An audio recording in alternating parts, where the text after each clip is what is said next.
যাদের নামাজ পড়ার সময় দুনিয়াবি চিন্তা মনে আসে বা নামাজে অমনোযোগী তৈরি হয়, তারা ভিডিওটি শেষ পর্যন্ত দেখার অনুরোধ রইল।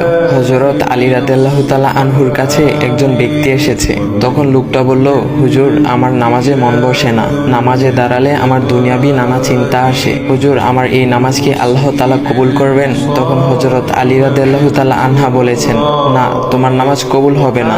তখন লোকটা মনে অনেক কষ্ট নিয়ে চলে যাচ্ছেন। এমন সময় রাসূল সাল্লাল্লাহু আলাইহি ওয়াসাল্লাম এসে হযরত আলী রাদিয়াল্লাহু তাআলা আনহুকে জিজ্ঞাসা করলেন, ইয়া আলী, আপনার কাছে লোকটা কেন এসেছিল? এসে দেখি মন খারাপ করে চলে গেল। কেন, কি হয়েছে আমাকে বলুন। তখন আলী রাদিয়াল্লাহু তাআলা আনহু বলেন, তিনি আমার কাছে জানতে এসেছেন যে নামাজে দুনিয়াবি চিন্তা আসলে নামাজ হবে কিনা। আমি বলেছি, না, তোমার নামাজ কবুল হবে না। রাসূল সাল্লাল্লাহু আলাইহি ওয়াসাল্লাম তখন বলেন, ইয়া আলী, আপনাকে আমি একটা চাদর উপহার দিতে চাই, তবে একটা শর্ত আছে। আলী রাদিয়াল্লাহু তাআলা আনহু খুশি হয়ে বলেন, ইয়া রাসূলুল্লাহ, কি শর্ত তা বলুন, আমি আপনার সকল শর্ত মেনে নিব।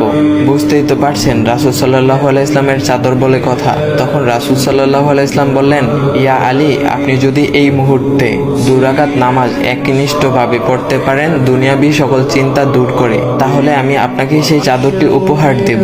আলী রাদিয়াল্লাহু তাআলা আনহু বলেন, এটা তো সাধারণ ব্যাপার। আলী রাদিয়াল্লাহু তাআলা আনহু তখন নামাজে দাঁড়িয়ে গেলেন আর তিনি নামাজ পড়তে শুরু করলেন।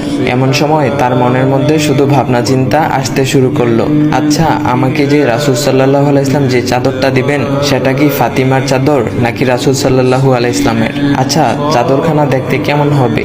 এই বিভিন্ন বিষয় নিয়ে ভাবতে লাগলেন। তিনি ভুলেই গেছেন যে দুনিয়াবি চিন্তা নামাজে আনতে রাসূল সাল্লাল্লাহু আলাইহি ওয়াসাল্লাম নিষেধ করেছেন। এর মধ্যে আলী রাদিয়াল্লাহু তাআলা আনহুর নামাজ পড়া শেষ। আলী রাদিয়াল্লাহু তাআলা নামাজ শেষ করে রাসূল সাল্লাল্লাহু আলাইহি ওয়াসাল্লামকে বলতেছেন, ইয়া রাসূলুল্লাহ, আমি আপনার শর্ত মেনেছি, এখন আমাকে চাদরখানা উপহার দেন। রাসূল সাল্লাল্লাহু আলাইহি ওয়াসাল্লাম বলেন, ইয়া আলী, আপনি কি একনিষ্ঠভাবে দুনিয়াবি চিন্তামুক্ত ছাড়া 2 রাকাত নামাজ পড়েছেন? তখন আলী রাদিয়াল্লাহু তাআলা আনহা মুচকি হেসে বললেন, না ইয়া রাসূলুল্লাহ, আমি আপনার চাদর নিয়ে অনেক কিছুই ভেবেছি।